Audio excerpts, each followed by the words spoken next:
Along with its seemingly endless number of beaches, Eleuthera also has a robust cave system to explore. And the most extensive of them all? Hatchet Bay Cave on the north end of the island, the largest in the Bahamas.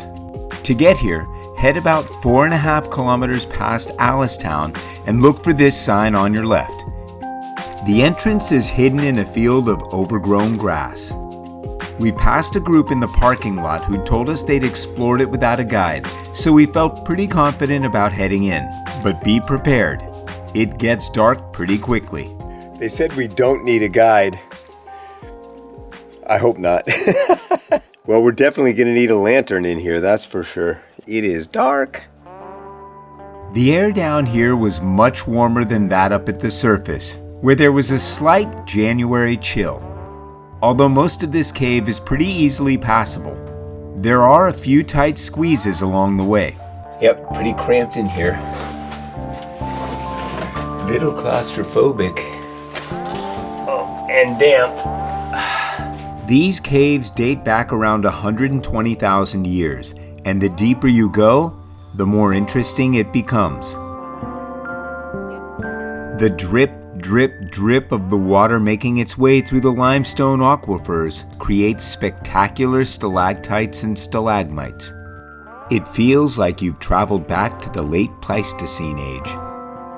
It's much darker down here than it appears in this video, so remember to bring a flashlight or at least make sure your phone is fully charged.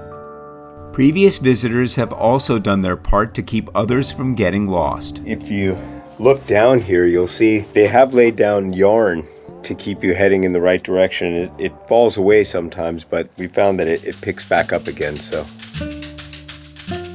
There's graffiti all over the place, and next time I go back, I'll keep an eye out for some they say are nearly 200 years old.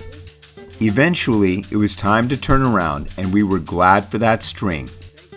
We didn't think we'd have to use the yarn that runs through the cave, but it did come in handy at least one time, so. With all the rocks, uneven terrain, and even some light climbing, I recommend good footwear here. And as we left the dark behind, I'm not gonna lie, it felt good to feel the fresh air on my face. Troglodytes no more. They emerged onto the surface of a roiling, sentient planet. In other words, time for the beach. It is warm down there because it feels like stepping into an icebox up here. We are in the Bahamas. It's not that cold.